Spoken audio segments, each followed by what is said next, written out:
बिस्मिल्लाहिर्रहमानिर्रहीम क़ुल ला अस्अलुकुम अलैहि अजरन इल्लल मवद्दता फ़िल क़ुरबा।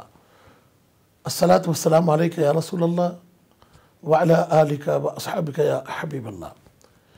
मुअज़्ज़िज़ नाज़रीन, माह मुक़द्दस की इन नूरानी लम्हात में और नूरानी घड़ियों में दूसरा अशरा ख़त्म होने पर आ गया और वो दिन आया कि जिस दिन अल्लाह जल्ल शानुहु व तम्म एहसानुहु ने उस हस्ती को शहादत अता फरमाई कि जिस हस्ती की विलादत काबा मुकर्रमा के अंदर हुई, जिस हस्ती की सिर्फ चंद बातें मैं आपके खिदमत में अर्ज़ कर दूँ कि उनकी फजीलत, उनकी अज़मत, उनकी तहारत और उनकी बारगाह अक़दस से जो नूर की लाटें निकलती हैं, उनकी हकीकत क्या है। काबे के अंदर पैदा होना और आँखें तब खोलना कि जब आमिना के लाल सामने आ जाए, नबियों के इमाम सामने आ जाए, इमामुल अंबिया सामने आ जाए, और फिर उनका दीदार सबसे पहले करना। यानी इस ज़मीन के अंदर, ज़मीन के ऊपर पैदा हुए तो अल्लाह के घर में, और जब नज़र उठी तो अल्लाह के हबीब के चेहरे पर उठी। अब इसी बात से आप अंदाज़ा कर सकते हैं कि इस हस्ती का मकाम कितना होगा।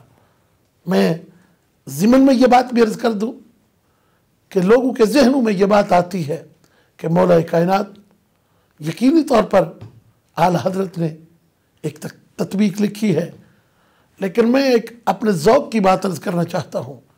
मौला कायनात के ईमान पर जब ज़िक्र आता है और तो फिर लिखने वाले लिखते हैं कभी तक कोई बच्चा इस्लाम में नहीं आया था जब मौला कायनात ने मुस्तफ़ा करीम सल्लल्लाहु अलैहि वसल्लम का कलिमा पढ़ा था।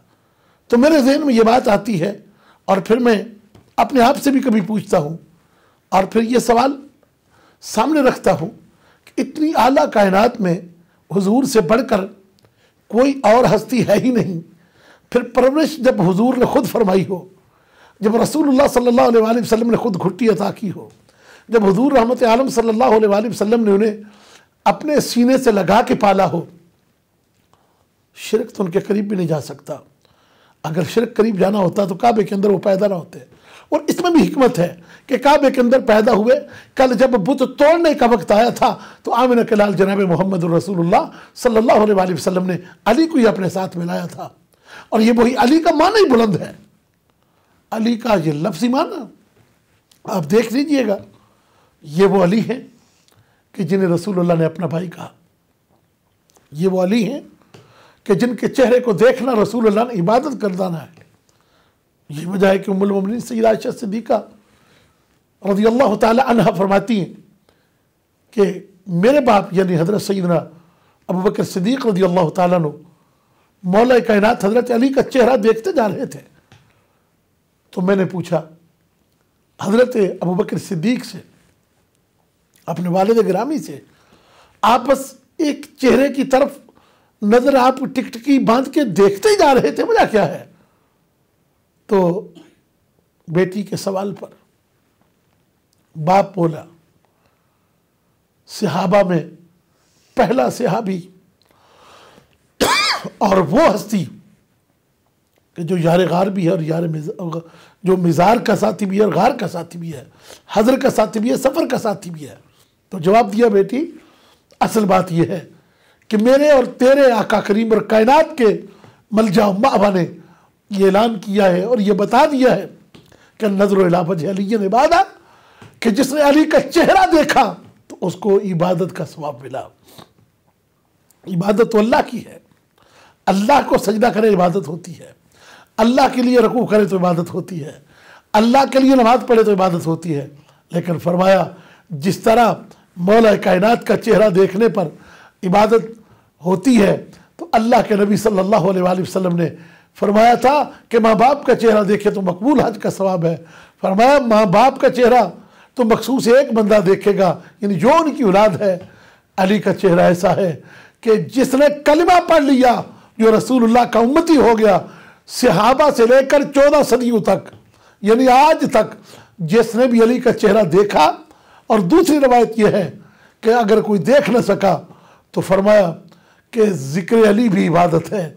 यह भी रसूलुल्लाह सल्लल्लाहु अलैहि वसल्लम ने फरमाया कि अगर देख नहीं सका तो उनका जिक्र करता रहो, उनका जिक्र भी अल्लाह की इबादत है। मेरे भाइयों और बहनों और मुअज़्ज़ज़ तमाम नाज़रीन, मैं आपकी खिदमत में यह अर्ज़ करूँगा कि इस हस्ती की याद में आप जितना जिक्र करेंगे, क्योंकि अली का जिक्र मोमिन और मुनाफिक दरमियान ये पहचान है।